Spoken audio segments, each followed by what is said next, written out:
Bonjour à tous, nous sommes aujourd'hui en compagnie de François Lenaour, chercheur à l'INSERM. François Lenaour, bonjour. Bonjour. Vous nous accueillez dans votre laboratoire, l'hôpital Paul Brousse à Villejuif, où vous travaillez avec votre équipe sur les maladies chroniques du foie, des maladies qui conduisent à la cirrhose et au cancer du foie. Pouvez-vous déjà définir le champ de vos recherches ? Les recherches sont focalisées effectivement sur les maladies chroniques du foie et la cirrhose et le cancer d'un organe qui est vital. Le foie est un organe qui a une multitude de fonctions dans le stockage de vitamines, la synthèse du glycogène qui est une source d'énergie, l'excrétion de métaux, la formation de la bile qui nous permet de digérer et très important, ce qu'on appelle la clairance du sang, c'est-à-dire la détoxification du sang et aussi des médicaments.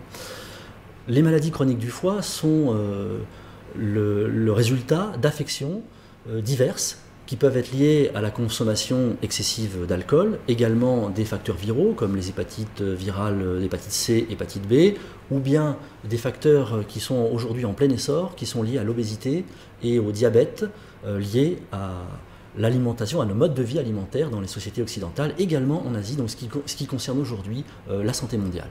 Donc, dans ce cadre, quel est l'objet exact de vos recherches ? Le laboratoire est focalisé sur deux axes. Le premier étant le développement de diagnostics et de nouveaux diagnostics pour mieux prendre en charge les patients et les orienter vers des traitements adéquats.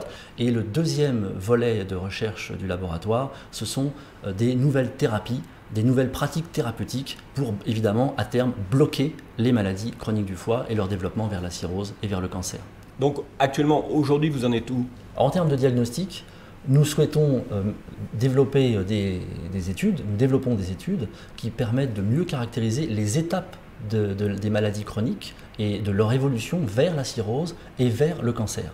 Mieux caractériser le tissu pathologique et l'histoire naturelle de la maladie qui conduit au cancer, de manière à ensuite pouvoir proposer des diagnostics plus précis pour le traitement des patients et l'orientation des patients vers le traitement adéquat. L'originalité du travail qu'on a développé, c'est de faire appel à la spectroscopie, c'est-à-dire d'utiliser la lumière et tout le domaine d'énergie de la lumière pour aller explorer les différents états pathologiques du tissu hépatique, du foie, pour le faire correspondre à une composition chimique et élémentaire. Par exemple, la lumière infrarouge permet d'explorer la composition biochimique en termes de lipides, de composition en protéines, de composition en sucre d'un tissu, alors que la lumière ultraviolette va donner une information sur la fluorescence et l'autofluorescence du tissu, qui elle aussi est liée à la composition des tissus, tandis que la fluorescence X, les rayons X, vont permettre d'explorer la quantité et la composition des métaux.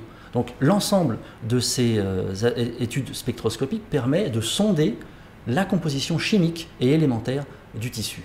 Alors nous avons souhaité faire correspondre des signatures spectrales avec l'état pathologique en utilisant un instrument de physique qui s'appelle un grand instrument de physique qui s'appelle un synchrotron.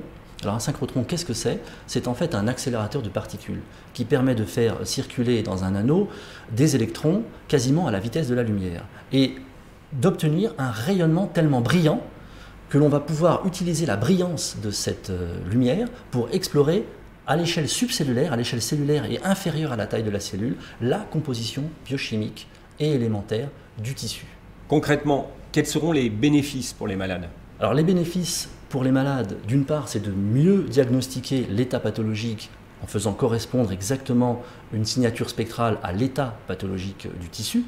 Et en ce qui concerne les développements fondamentaux, c'est de comprendre les phénomènes, les mécanismes moléculaires et de pouvoir cibler les voies de synthèse des lipides qui sont impliquées dans le développement de la stéatohépatite, la cirrhose et le cancer. Je sais qu'il y a déjà des résultats concrets sur les greffons.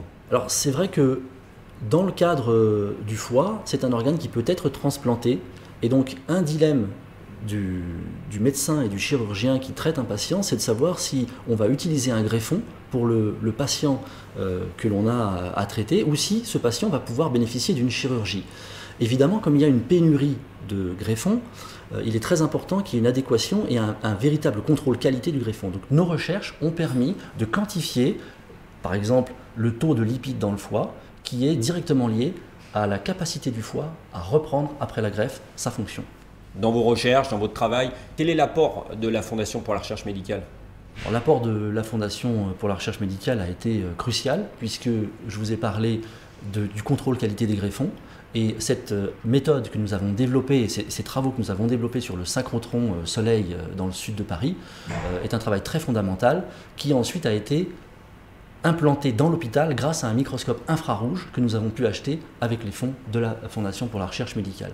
Également des ressources humaines qui nous ont permis de développer ces méthodes et aussi d'explorer les aspects fondamentaux de l'accumulation des lipides dans le foie et de la toxicité des lipides pour, à terme, pouvoir bloquer l'évolution des maladies chroniques du foie et de la cirrhose et du cancer.